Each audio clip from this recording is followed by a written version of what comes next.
Let me go ahead and go live too. Man, listen, it's Free Game. We back again. Yeah. CIM, what's up? Peace to the Divine family, man. Mr. God. Man, what's cracking? What's happening, my brother? Mel Rose in the building. That boy Melrose in the building, man. Surprisingly, he got a shirt on tonight. Man, go ahead off with the fooling. You know, I just could find work.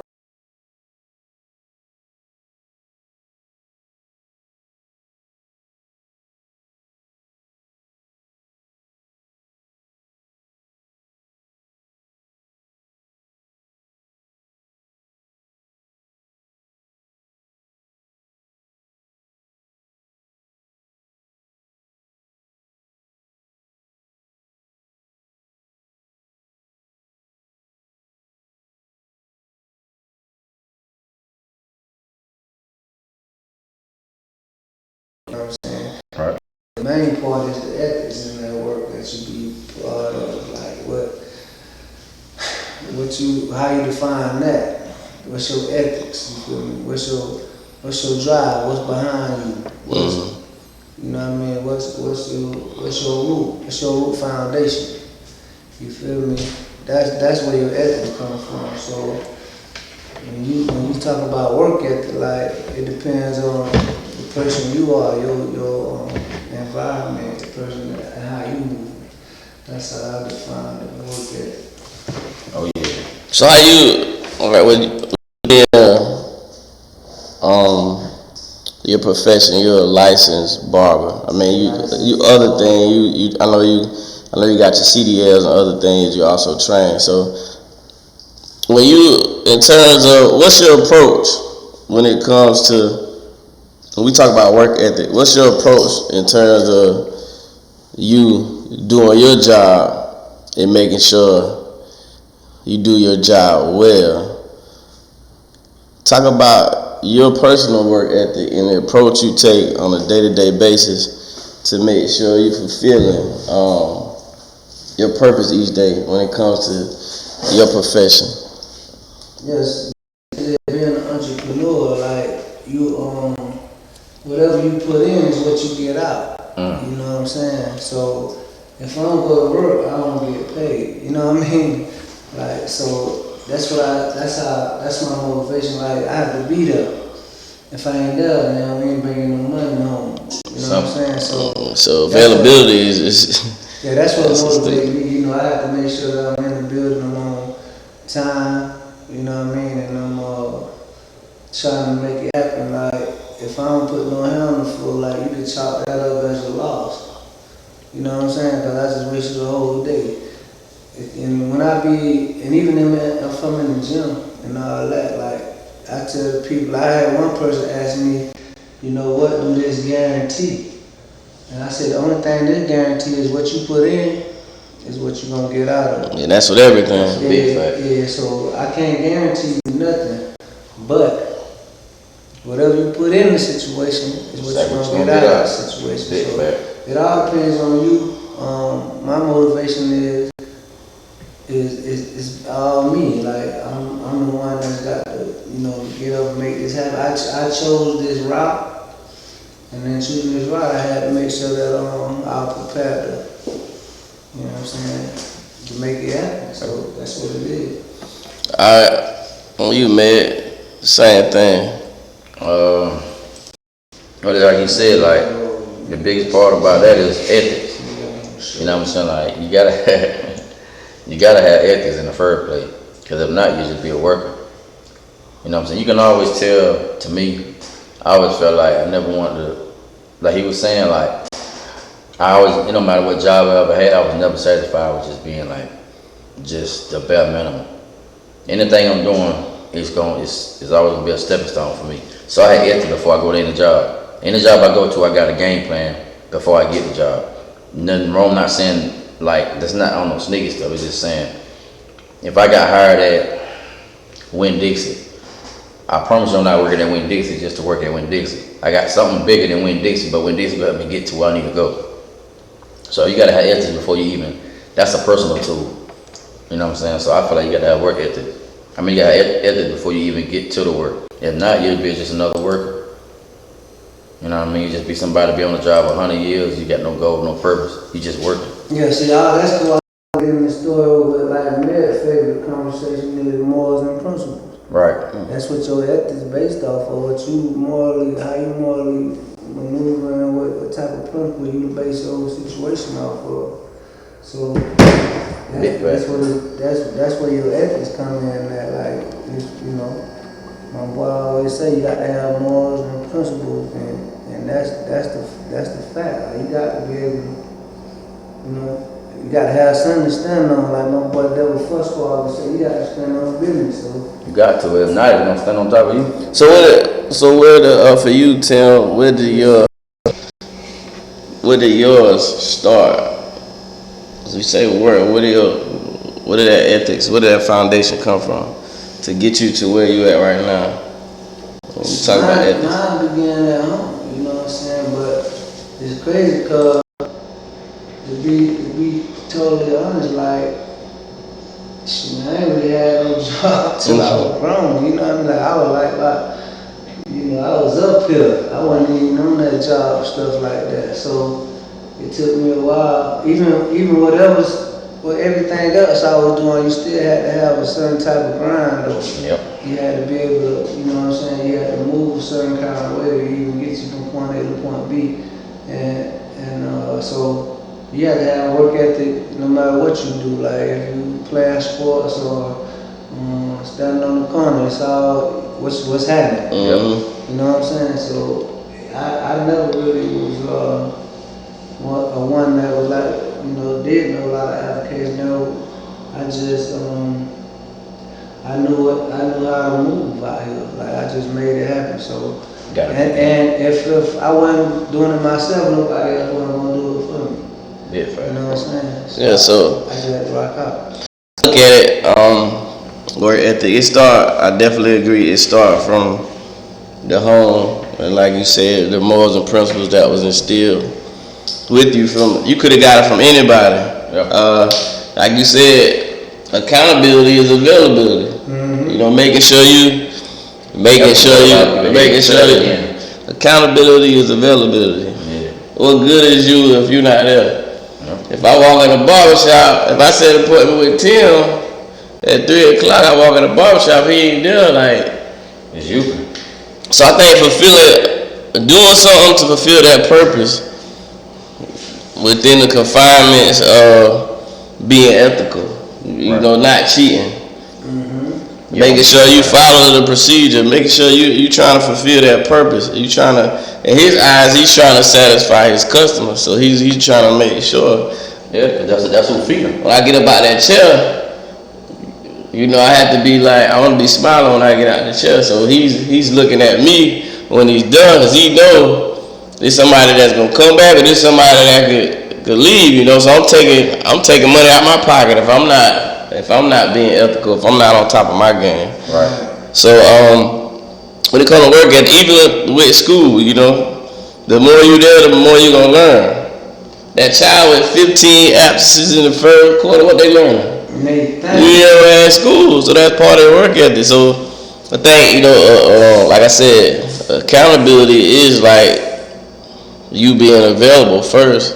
That's the only way you gonna get no reps in. That's just like in the gym. If somebody come in the box with 10 once a week, what you expect? what kind of work ethic is that? Like, what you expect? What you be in? Out of that? You ain't never here. Like, I ain't getting better, Tim. You ain't never here. Definitely. And even if you do show up, you still here. You got poor work ethic. You ain't trying to grind. You ain't trying to learn. You ain't trying to apply nothing that I'm giving you. So that's a part of your ethic. Now let's talk about. Let's transition. This one to use that as an opener. Let's transition into what we see in society today. And I know in terms of work ethic, us as a people, beloved, do you think there's more work ethic going on, or do you see a lack of work ethic as you look around and observe? I can say this, man, and be honest, that what we see nowadays is kind of like we just done lost. We lost that work ethic. You feel me? We ain't got that work ethic like our grandparents and all that. Like, you know, you can sit back and look at the exceptions, the few people that, you know what I mean, but the masses of our people. I heard somebody say one time black people is the laziest people in America.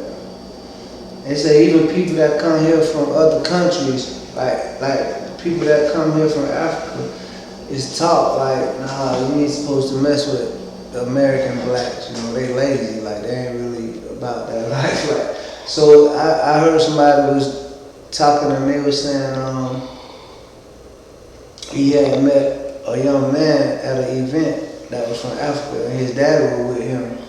His daddy had went to the bathroom, and him and the dude was interacting with each other. And he kept saying that his daddy was telling him like, you ain't supposed to communicate with these black Americans, man. Like their energy is low. Like we'll bring him down. Like, and that's the type of indoctrination that they got. That's how they see us on the continent. Like when they come over here, if you ever been to these cities and you notice that like the Africans like from Africa, like they don't mess with black people from America. Like they don't really rock with you. They're better than you. Most definitely, they don't rock with you like that right there. So it has been a study that's been put out that show and proves that how the decline in work ethic in black Americans and the incline in work ethic in every other ethnicity, race, but we on the downward spiral.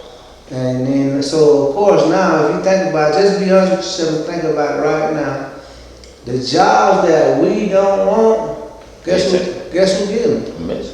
The Mexicans. And they take them too. And they getting all that. So I was in the hood one day, and I heard somebody says, my nigga, I never work at McDonald's, but you ain't got no job. You feel me? So so where you gonna get your money? You feel me? Where you gonna get your money from? You say, I ain't no way in my world, nigga, I never work at no McDonald's. You crazy. See that? I was always taught that some money is better than no money. That's called when they say the pride comes before the fall. Yeah, so how in the world can you say publicly that you would never? You feel me? I would never work for no McDonald's. You got to be crazy.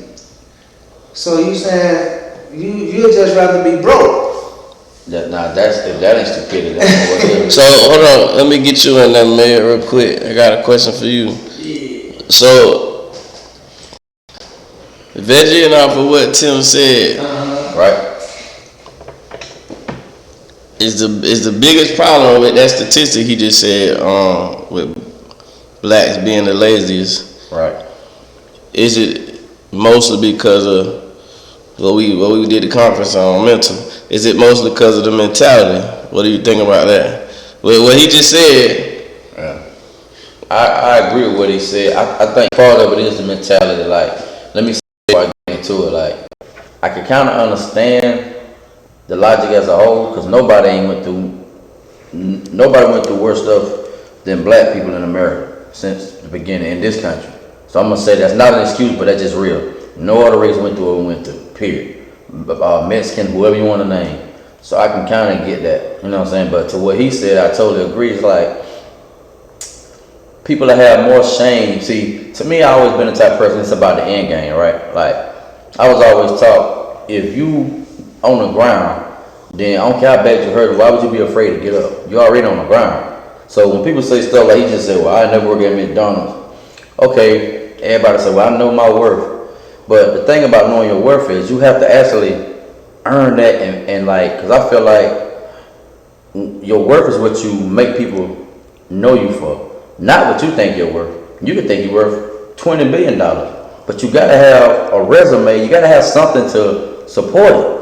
You know, you can't just like, and like that Elijah, he was saying, that's called ignorant. Like a prime example, like I'm gonna just use Floyd Mayweather for example. People say, well, he always want all that money for this fight.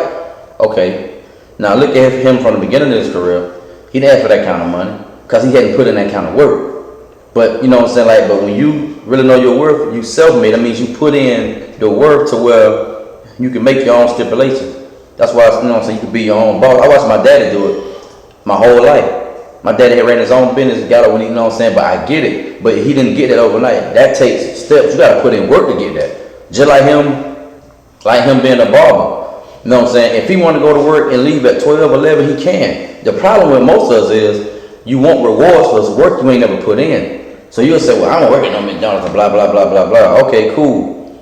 I ain't telling nobody what they got to do. But if I don't make more, let's say McDonald's pay me $12, I don't know how much they pay. Let's say they pay me $12 an hour in a week. If I don't make more than that right now, I don't have that much pride to say I wouldn't work there. That's called ignorance.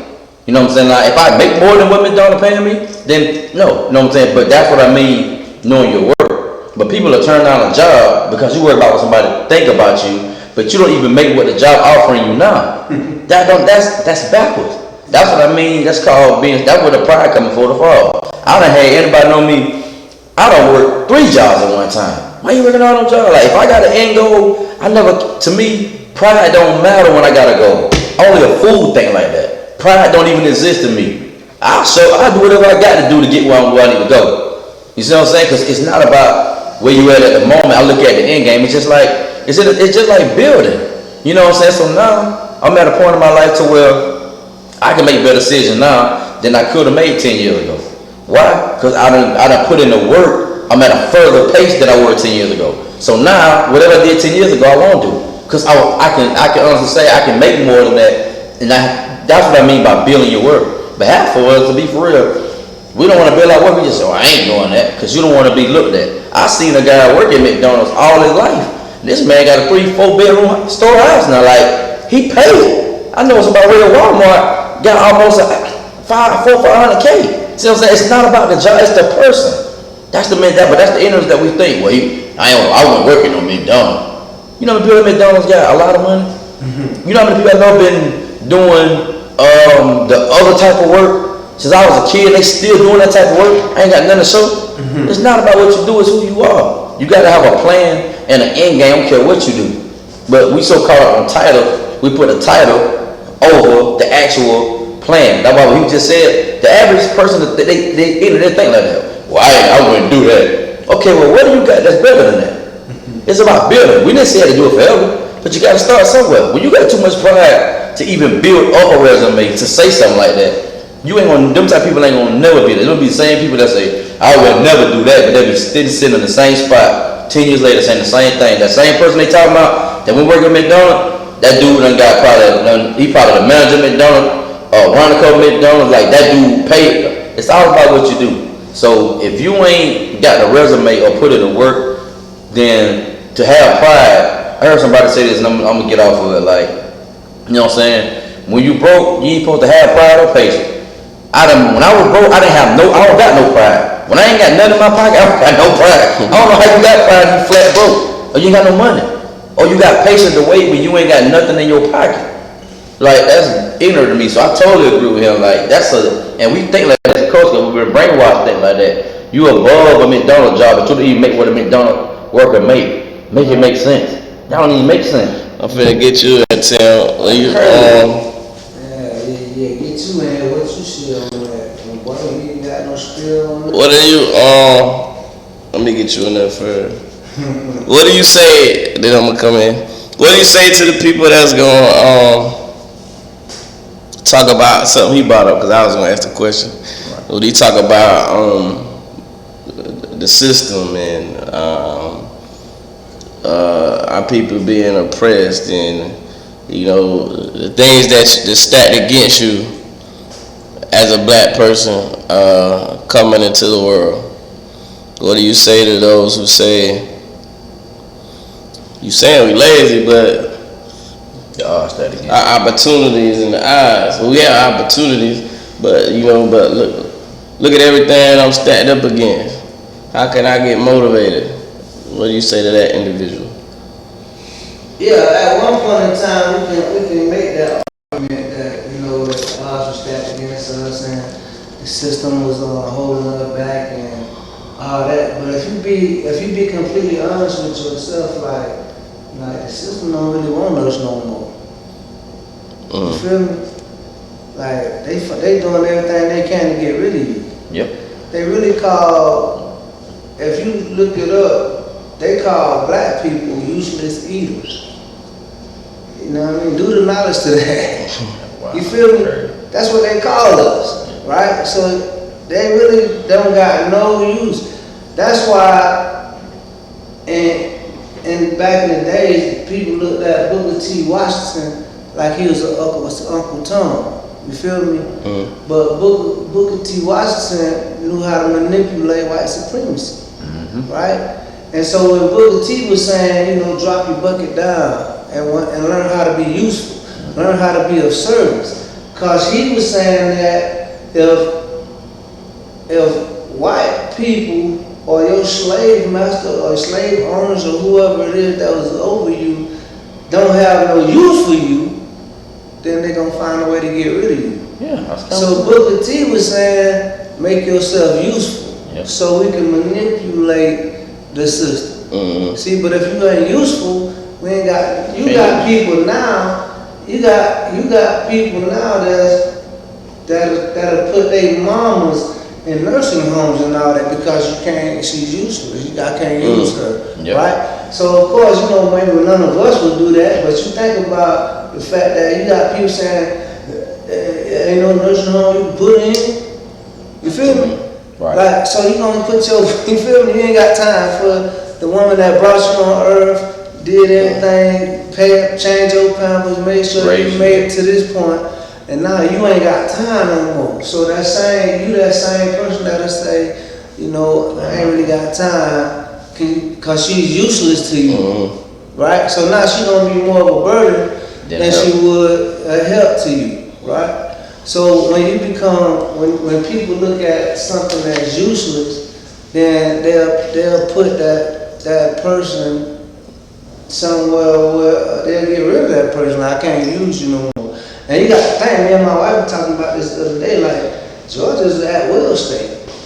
So you ain't got to we ain't got to give you no reason. They let you go. Yeah, look at man, they might say we're going another direction. Yep, that's all they got to say. That's all they got to say, and that's it. Like, you out of here, ain't no arguing. So if you become not useful no more, then they start building places like the penitentiary. Yeah, they start building stuff like this, because we know, have you ever seen somebody build a hotel without expectations of it to have full occupancy? Nope. No. Right. So they don't build penitentiaries without filling. That's right. They have the opportunity to fill the whole penitentiary. That's the reason why they build them. Yeah. Right? To fill it. Right? And so you see now every day it's a recurring thing. Somebody doing something crazy. Like, you know, the other day Lisa got hit, killed, ran over by a car. I went to school with her. At first we was in here, and y'all was getting the notices, and I was like, I didn't know who that was. And then I saw on Kim Green page, I saw the picture. I was like, oh, that's Lisa. You feel me? So now they using all these idiotic situations, these cats out here doing all this dumb job, filling up the penitentiary system. You filling up the penitentiary system, so everybody that's, you know, under the influence of everything they under the influence, what me and you was talking about the other day, everybody is intoxicated. Anything to destroy by yourself. something, it's gonna make you do something outside of yourself, and then there ain't no coming back from that. That's the whole purpose of it. You got to fill these penitentiaries up with y'all, man. So you became, what we are considered, black people, are useless eaters, right? And so what they saying is we are overpopulating the planet, right? And we useless. So what we gonna do with all these useless people that's overpopulating the country? So that meant For them to self-destruct themselves. veggie back on that, because he talking about I got a whole like soapbox of what Tim just said, starting with the overpopulating. So let's tie in a work ethic, and then it's totality right now of society when it comes to COVID and post-COVID. Well, it's still here. I'm saying COVID when it first hit and now. Right. So COVID was a scheme to depopulate. I don't care what nobody say. That's what it did. And, you know, and it hit us, it hit the black community bad. You know, people in New York, they ran out of ventilators. I know Albany got hit pretty bad, places that's close to home, so a lot of people died. So then, guess what they started doing? When we talk about work ethic, then they give you the stimulus check. Yep. They give you the stimulus check. So this is another way, the mentality for us, I don't gotta work. Yeah. Yep. That's another incentive. I'm gonna get this stimulus. Then you got what? The unemployment. Yep. So definitely gonna work. So then you get the unemployment. So there go to another thing that's gonna knock the work ethic. Now then with the unemployment, now I'm scamming. Yep. You know, I ain't got no job, but I can scam. I can get the unemployment. I can run it up. Then you got the PPP. Yep. So before you already had, now we talked about this last time when it comes to work ethic, you already had your Section 8, your food stamp, which you can get child support. So I don't really have to work. You know, you got people at jobs, they don't want to work these hours because they don't want they don't want their government assistance messed up. So I'm gonna sit here, I'm gonna be complacent, but right now, now on top of that, you got COVID that hit. Now people, then let's talk about the remote. You know, I work remote. Now, some people they don't even leave their room. They don't get out of bed. They don't put no clothes on. They probably don't even wash their face, brush their teeth. They just get up, go to the computer. Yeah.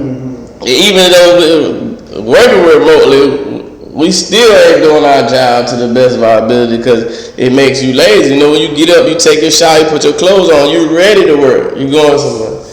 But if I'm getting straight up out of bed, I ain't wash my face, brush my teeth, I ain't know what type of mood I am, what's my mental. Yeah. I'm still tired, I'm still sleepy. Your mental gonna be on social media? That goes back to when Moon T was talking about the dress code and all that. When the children come to school with pajamas on, what's your mentality? I mean, when you come to school with flip flops on, like what's your mentality? You still slut. When you appear. You know, you got bonnets on your head. I went to court one time with an individual, and it was just like traffic court, you know what I'm saying? And I'm in here, man, I'm disgusted at these young folks, man. It's the courthouse, bro. They don't think like that. Like, are you crazy? Like, you feel me? Like, when we were coming up, if you had to go to court, your mama make you put on a 3-piece suit and all that. These children now, man, I'm in the courthouse, like. And seeing that they gonna play the video game. And seeing that judge see you gone. Man, you tripping, man. Like, when you walk up, you came out courtroom like that. Yeah. Go ahead and sit down. It's over. I ain't even gotta look at your case. It's the courthouse, bro. Like, it's a lot of things that you play with, but this your freedom that you playing with. Some time and a place for everything. Yeah, so you got children that's coming in the courthouse. They got bonnets on their head. They got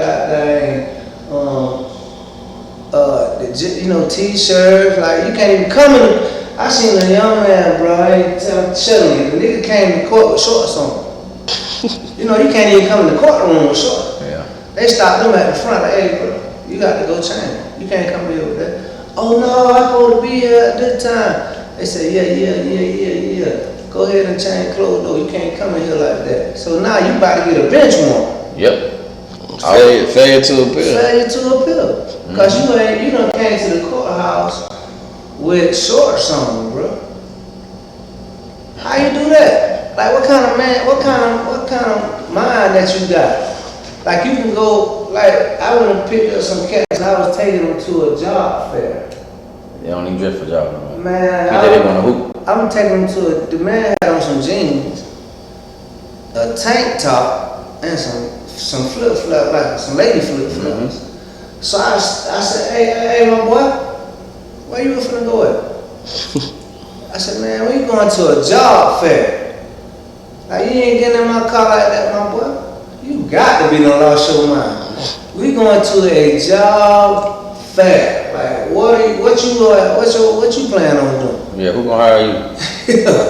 You ain't even gonna make it. You feel me? So yeah, of course, that our minds, man, is like Mentality, man. jacked Start all the everything way with up, mentality. man. We got our face so deep in the trough right now, man. We worse than the proverbial pigs out here, man. We steady snouting around. With you when you're right, brother. You don't even see the clouds over your head, cause the dirt, you're facing the dirt, man. Cause there's no Tim. There's really no Ain't no structure. no purpose, Tim.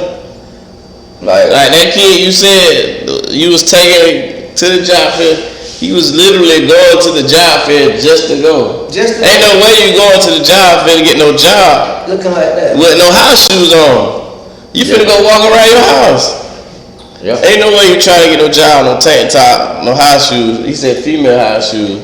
Yeah, like And some jeans. You went to that job fair just to say, hey, I went to the job fair. I thought the nigga working out with me or something. You're stupid, man. So when you tie mentality into work ethic, that's what you get. If our mind frame set up that way, that we got pride and ego, like you said, we don't want to work at McDonald's. We ain't gonna take the extra step to make sure we dress accordingly to fulfill the type of purpose. Then we already defeated right there, because our mind ain't right. And when you Think about this, man. Not to cut your wisdom, man, but I was just while you that I thought about something real quick. Like these children nowadays, young men walk around all day with a hoodie on their head. It's like 100 degrees outside, and these young folk go everywhere with a hoodie on. with a hoodie on their head, bro. Like I was talking to my little sister the other day, and we were doing something, and a dude walked around the corner with a hoodie on and a mask. I say, see these masks and these hoodies finna start getting you cat messed up out here. Yeah. Cause imagine you in the zone or something, Yeah. and a nigga pop up out the blue playing with a ski mask on and a hoodie on his head. Wrong side. You can't play like that. Yeah, see now they opening the range for you to start killing each other. Yep. You just walking down the street with a hoodie and a ski mask on. No purpose. In the broad daylight. And think nobody internally gonna be up. Like I'm saying, the mask thing, it's got to be over with Yeah. by now. Like who's still wearing masks? Like, ain't nobody wearing masks but black people. You feel me? Yeah. Yeah. You cats walking out. I was looking at the girl just walking down the street all by herself. Like ain't nobody around her but the people passing by in cars. She got a mask on. I'm like, what the hell you trying to avoid? You got a few. Like people still like, but now you got these young boys. They putting on ski masks. Yeah, listen, I'm from the old school. Anytime somebody approaching me with a ski mask, it's just a drama. Like They try to rob you. Yeah. I'm putting a lie. Like, what's happening? Yeah. You lucky I ain't like the old me. I'm such to start just dumping. I'm trying to see what's happening a little bit. Yeah. The old me would just put out and wouldn't let that thing go. I see a nigga with a ski mask on. So imagine that, though. I was just thinking about that when you said that, man. Yeah. Well, what happened to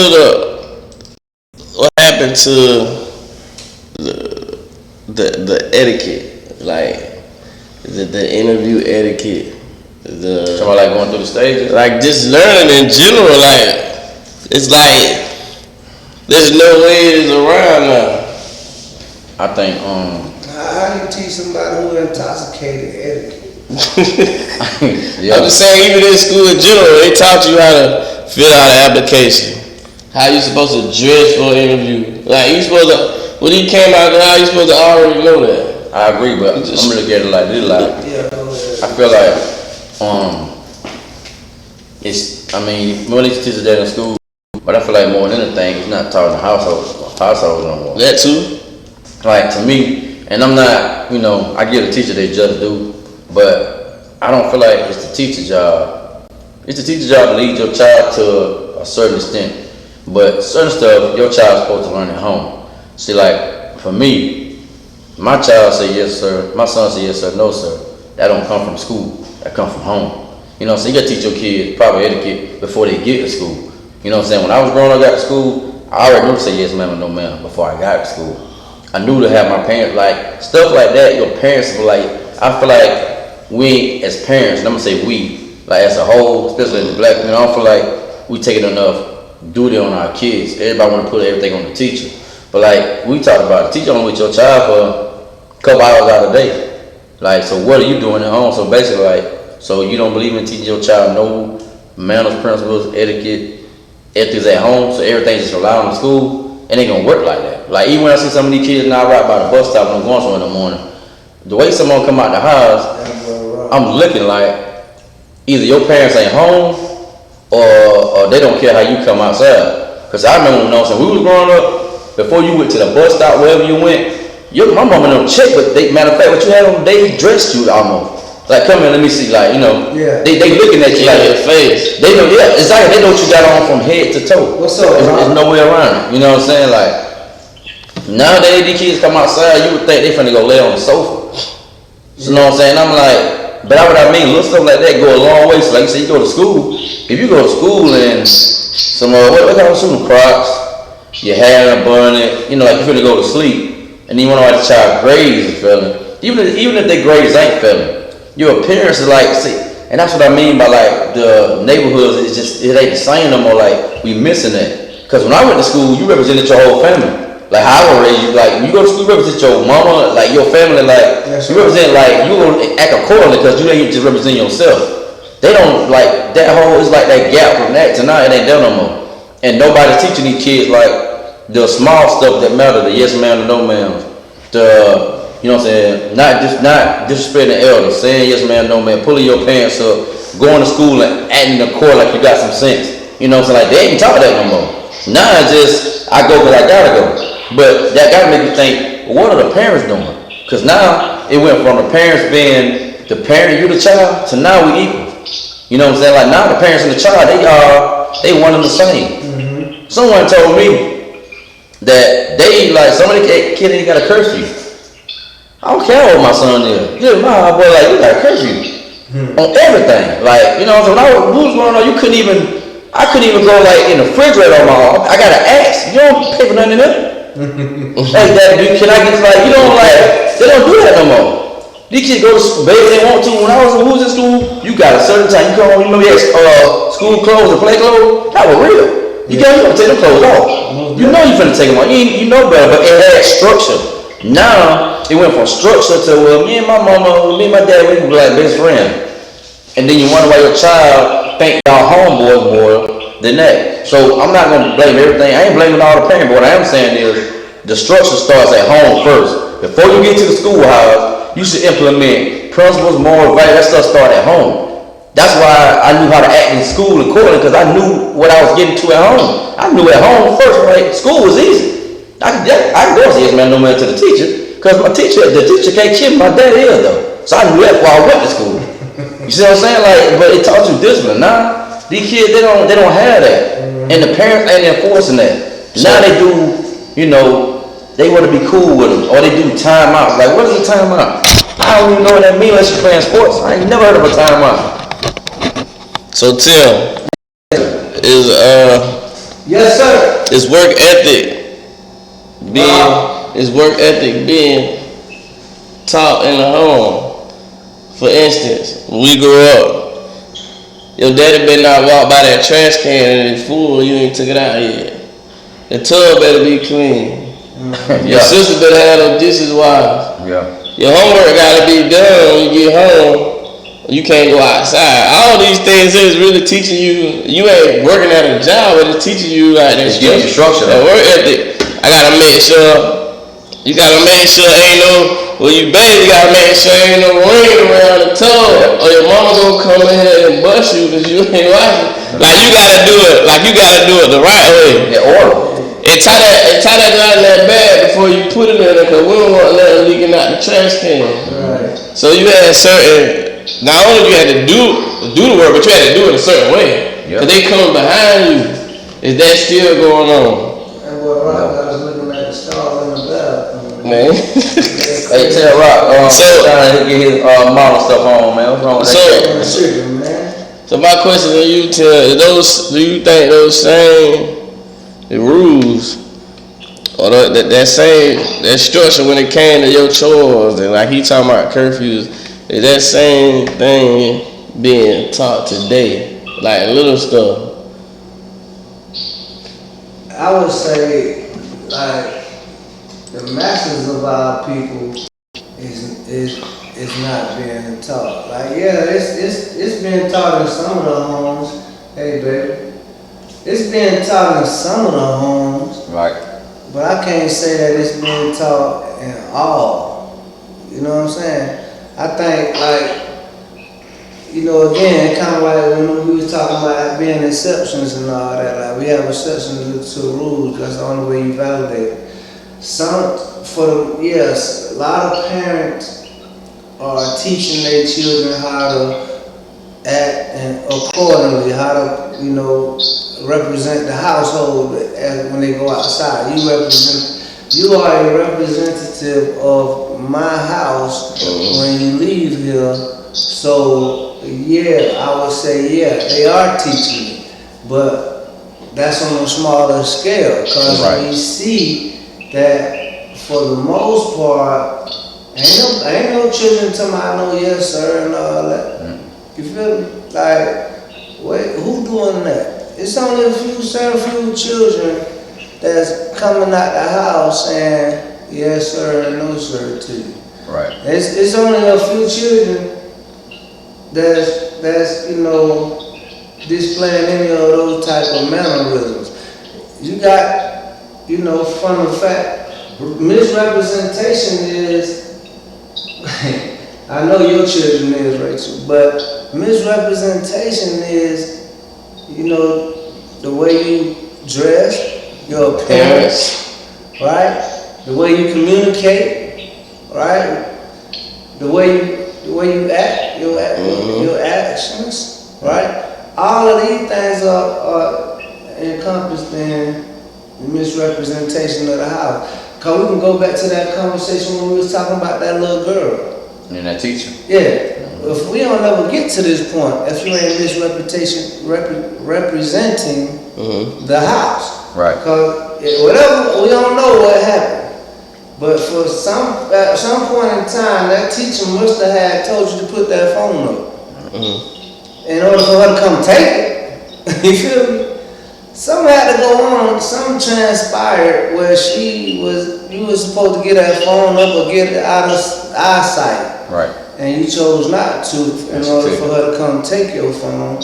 Whatever the case may be, I don't know, I wasn't there. But that was a misrepresentation by that child of her home. Yep. Because we should have never got to that point. No. Yeah, see, if one of my children, I got one of them on here now, but if one of my children had that situation to go on, right, we'd have had some conflict. Very. Like, what you mean? Like, you had went to school to be on the phone? You see what I'm saying? So therefore, no, we ain't even made it to the point where nobody putting their hands on you. Yep. Because you gonna respect the fact that she said, hey, put that phone up. Yep. And then that's it. That's the end of that. Simple. All that, what you mean, and you can't be talking to me, and what you mean? Yeah. So talk about the phone, Tim. So our children is misrepresented. Tie the phone into work ethic. Because you only have Facebook on your phone because you don't want it to be a distraction. So talk about the impact of the phone that it has on the kids having a lack of work ethic because they tied to the phone. That social media technology period. It ain't just phones now.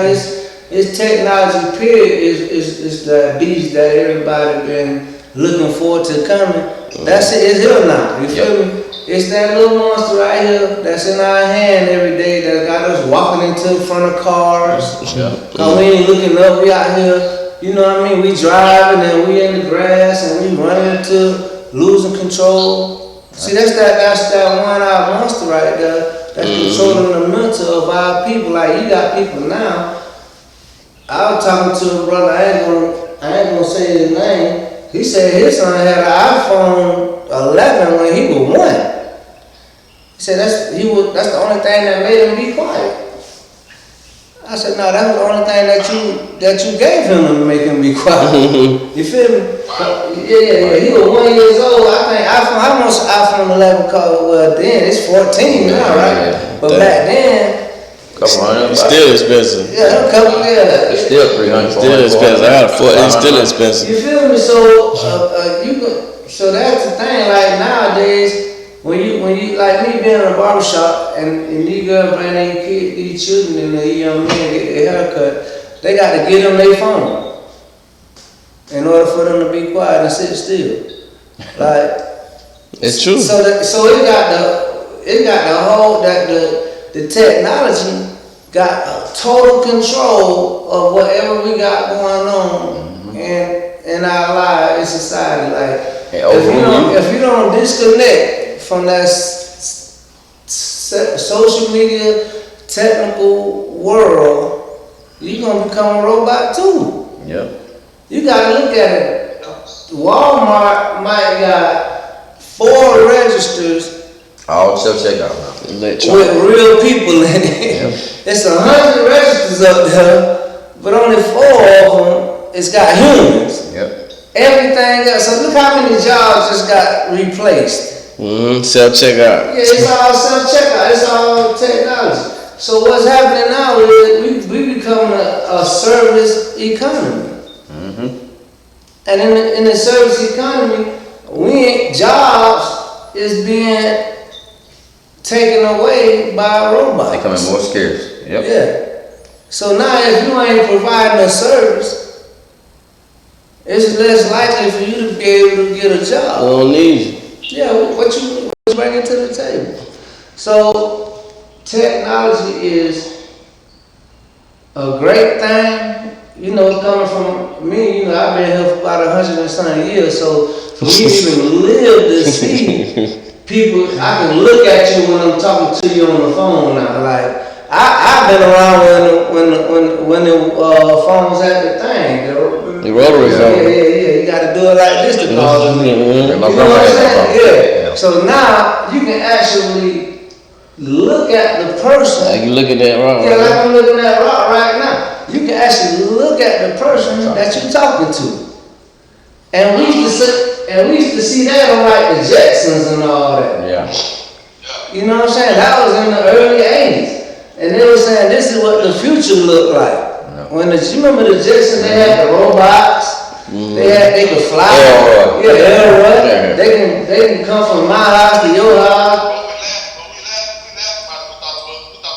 Yeah, so now that's the new reality now. So of course technology done completely Took over. over. So who now the question is Tyree, Rock, and Meg and Rachel.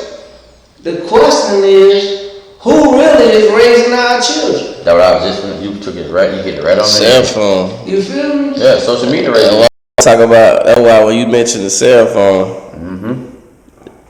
they so the kids, they so preoccupied. Adults too, so preoccupied on the device, they can't focus on nothing else. You think I'm gonna come home and do my chores, my homework? I get on my phone. You think I'm gonna go to school and listen to the teacher? Same situation. I got my phone out. I got this group chat going on. I got this Instagram going on. I got drama on Facebook. That's why the phone came out. I ain't listening to the lesson. I ain't even engaged in what you're trying to teach me right now. I'm trying to get on this phone. That's where the whole situation came from. So we talk about morals, principles, and we talk about work ethic. If I'm tied down to this phone or this is my entertainment, I want to be entertained before I do anything. Right. When I get home, I want to get in my phone. I'm probably already in my phone when I'm on the bus, on the way to the house. So when I get home, I'm still in my phone. So that homework, that homework dead. Them chores, Yeah. dead. I mean, that cell phone. It's crazy because I was outside today cutting my yard. And I had the phone in my hand.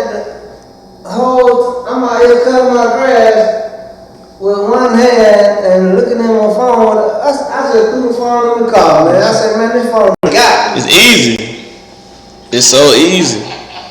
I got the phone in one hand trying to cut the grass, man. I said, man, get this goddamn phone out my face, man. I think I told y'all this. That's crazy, man. If my kids don't do their chores right, they mama take the phone. And they about to die. You should see the reaction. You should see the reaction. They do the chores so quick, so right. Get that phone. Not because they're supposed to do the chores. They want that phone. Mom, come look, it's done. Look. But before that, like they do the chores so good, so right, just to get that device back. Right. Or she go in there and she look. If this house ain't clean, I'm taking all devices. Man, listen. Whole house. Man, listen, you just like you think you just walk. Whole house spotless. Cause of this phone, man. Yeah. Cause of that phone. That phone's something else. Yeah. So you tie all that into a lack of work ethic. You got the phone, then you got with the economy, it's ways that I feel like I can get over and not have to work. I can get over, I can scam you, or I can fill out some paperwork and get some money to where I ain't got to put these hours in. Right. I ain't trying to put no work in. And the whole time, all you doing is showing yourself on the foot. Even though they don't work that way. But I mean, you can't do less and get more. It don't work. They don't work. You can't get negative and do negative and get positive. But we live in a society now where we think like that. Now it's so normal now to just not be natural. That anything natural now is almost like, yeah, I don't want no part of that. It don't matter. I'm talking about from work ethic to even how you look or how you dress. How you take pictures. Yeah, all that. Like now it's like if you don't do what everybody else do, They catfishing. About catfish. Yeah. you know what I'm saying? Like you know it's bad when, and people don't like it done got so terrible to the point to where you know it's bad when being natural is being looked at as just like It's frowned upon. Yeah. You don't frown on somebody who got natural hair, Right. natural skin color, natural. I'm talking about, I know girls right now, I'm talking about beautiful as ever, man. Naturally beautiful. But social media done occupied your mind so much that you think you gotta look like Instagram. What is it? Like, you know what I'm saying? Like, it's like you got social media took away, it did two things. It took away self-confidence, definitely. And then it also made you want to be like somebody else, because let's be for real, majority of people that do what they do is because they're trying to keep up with the images you see on social media. Right. So you compare, it's like I say, oh, Tim just posted a nice car, you got a nice car. Whatever, you know what I'm saying? It's always competition. And I'm going to tell you something, when you watch somebody so much, or watch people so much, you'll be immense and not even knowing you caught up in it. Like you keep watching what everybody else do, you'll end up doing what they want to do. My daddy taught me the best way to stay out of something is to stay out of something. That's why you can't look at that stuff all day. That's why we about to block, man. Yeah, and then I'm just saying that. Cause you keep taking your shirt off. Hey, but like, you can't be doing that, you know what I'm saying? Like, that's what I'm trying to tell you, Jit. Like, y'all be in competition with people so much. I had a girl tell me, well, I ain't negative, but all you watch is negative show. What you talking about, you ain't negative? Definitely. That's like me saying, well, man, I don't go to the gym. I don't be in the gym, but I go to the gym 5 days. Like, dude, like, you go to the gym. Like, you sound insane. Yeah. But you so caught up in it that people don't even realize that they in it. Like, you watch everybody else do so much, you done became like them, not even knowing you done became like them. You think you're perfectly fine. You know what I'm saying? It's like, so social media done definitely took away self-confidence in a lot of people. Because now you got to do what everybody else do. You know what I'm saying? It's definitely, it definitely make you want to be like other people. For the most part, and that's the damaging thing about it. It just took away fundamentals. It took away the stuff that really matter in life. The stuff that really matter in life don't matter. Look on social media. Nobody's average no more. Let me say that again. Look anywhere on social media, you would think nobody have problems. You would think everybody rich. You would think everybody got it together. It's like almost like a normal person don't exist no more. Everybody motivational speakers. Yeah, like, cause now it's almost like, and it's really the people I hate to say this, but the people that how I want to say this, that never really did what they wanted to do with their life or whatever, they love it. They love it more than anything. Cause now social media, I can be whatever I want to be now. Yeah. You know what I'm saying? Like I can get a couple pencils and take a couple pictures, and I can fool a lot of people really think, like, boy, he. Yeah, but you know what I'm saying? Like, but yeah, you know what I'm saying? Like that imagery is everything on social media. So like, Rob, you had something to say, fool? Rob, you was finna say something? You had something to say? Oh. Alright, so before we get out of here, I'm gonna say this. You cherish the most the things that you work for.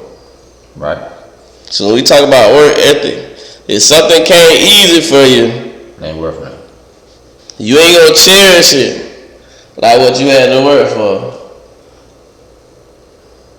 Cause you think you can get it again. Real It easy. came too easy, so you ain't even gonna value even the dollar. Right? Even the dollar.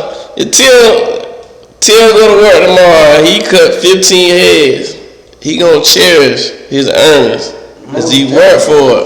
But if somebody just came and said, here's a donation, he gonna value them 15 heads he cut cause he put his blood, sweat, and tears into it, to his craft.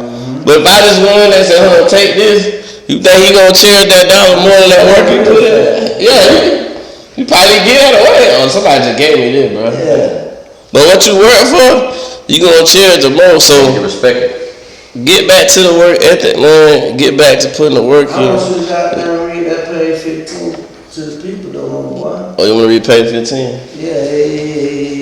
I need you to run that. So You this can do it, you know what I mean? I don't know if you can read that good or not. You think? Yeah. this is off the Willie Lynch letter and the making of a slave book. They need to hear that. Tim gave me. So it says, when it comes to breaking the uncivilized nigga, use the same process, but vary the degree and step up the pressure so as to a complete reversal of the mind.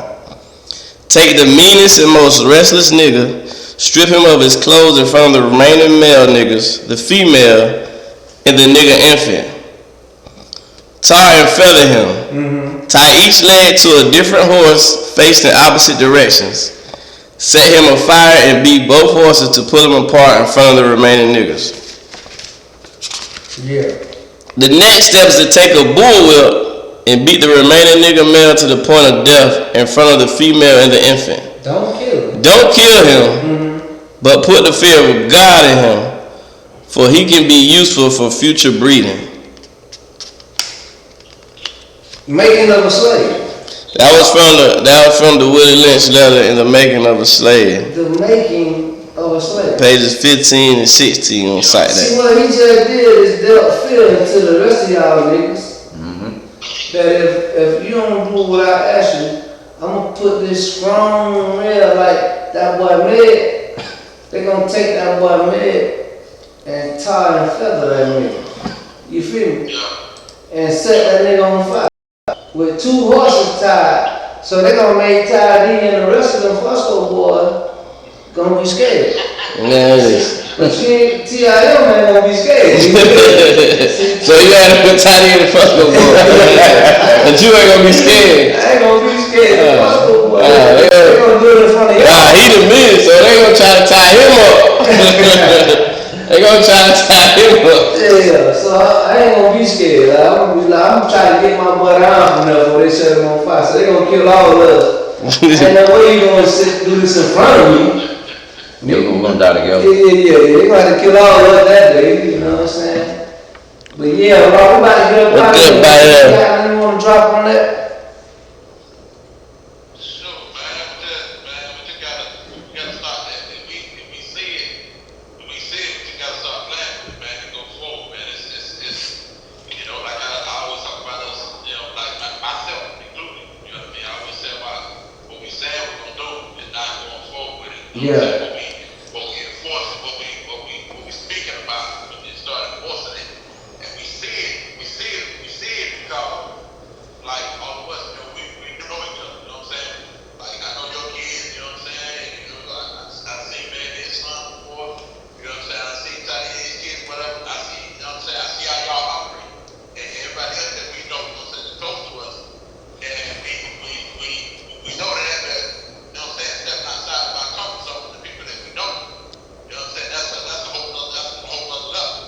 Right. So we gotta start dipping into that. We gotta start dipping into that uncomfortable part of helping the rest of everybody else outside that we don't. You know what I'm saying? Having other people see that hey, it's not tied up because this is what's going on. Right. It's not supposed to be normal, but unfortunately it is not normal. That's the new norm. Yeah. Right. Yeah. So we gotta get back to that discipline in our household. We gotta get back to making our kids earn, you know what I'm saying, privilege. You know what I'm saying? Like technology is supposed to be a privilege. You know what I'm Right. saying? We got a phone, once you get in, you do what you gotta do, then you get your phone. You know what I'm saying? You have certain times that it don't take. You know what I'm saying? Kids not earning anything, they just being, it's all being handed to them. And you know what's the crazy thing about that? That's a good spiel though, my brother. You know what's the crazy thing about that though, before we get up out of here? The technology and all this type of stuff that we've been talking about all night, that's done made us the biggest excuse makers. We make the most excuses why they should have these instead of saying why. See, you said a key word in what you were saying. You shouldn't have to earn certain things. See, a lot of people don't use that word earn no more. Yeah. You feel me? Like when my nephew, when my children didn't get it. I was learning on the fly. But now that my nephews is coming up behind them, my nephew had to say, earn. Like, hey, Uncle Tim, is there anything that I can do to earn the new game that came out or this new shoes that I want? Is it something that I can do? They used to say, give me some money. You feel me? Or like in the Rich Dad's Poor Dad's book, and when the rich dad had told the boy, y'all need to learn how to make money. And so they got in the parking in the driveway and started making nickels. Like they were making them for real, like they were really outside. Making money. Making nickels. So he was meaning they didn't know how to earn money, but he said make money, and they went and learned how to make nickels. Literally making Yeah, money. literally. You see what I'm saying? And so when he came home from work and they outside in the driveway making nickels. And now they out here counterfeiting. But it was his lack of language. It was his lack of use of language that he used. He told them that they need to learn how to make money. And they started making nickels. And so the word what you used was profound because you said you have to earn these type of privileges, man. Nowadays, these children don't have to earn nothing. Like everything is at the drop of a dime. Like you got it. You feel me? And I was talking to somebody yesterday, and we were talking about his child, being, smoking weed and all that. And he said, and I said, Dad, it's interesting now, we got children, but we have to give our children an ultimatum. Okay, it's okay if you can smoke the weed, just don't do none of the other stuff. You feel me? Don't get on the fly. Yeah. Don't get on the other stuff that they got out here. Go ahead and just smoke some weed. Don't smoke no pre-rolls. You feel me? Always watch what you're doing. But nowadays you have to give them an alternative now. Instead of like when we were coming up, it was, man, let me find out you smoke some drugs or cigarettes or You don't do nothing. Man, you ain't want to do nothing. Nowadays, you got to goddamn get them a choice. Now look here, bro. Negotiate. Smoke the weed, my boy, but you need to know where it's coming from, and don't let nobody roll it for you and all that. But it's okay to smoke weed, my boy. Go ahead and smoke it. You know what I'm saying? This is how people have to talk to their children. You feel me? Well, you got to negotiate a situation with, all right, my boy, you smoke that weed? All right, cool, go ahead. But don't do none of the other stuff that's out here. You feel me? So yeah, man, we finna get up out of here, man. Oh yeah, we got to say R.I.P. to Mr. Lothar, man. Mr. Lothar, man. Yeah, rest in peace, Mr. Lothar. That's crazy, man. You know, yeah, man, real good. My dude, man. He condolences. wasn't my teacher, but he was definitely a good dude all the time, man. Yeah. Yeah, so R.I.P. to Mr. Lothar, man. We gonna get with you, Rock. Rachel, if you still on here, I love you, man. We'll talk to you, man. Alright, bro. See y'all again Tuesday, 8:15. Man, listen, street game. Alright.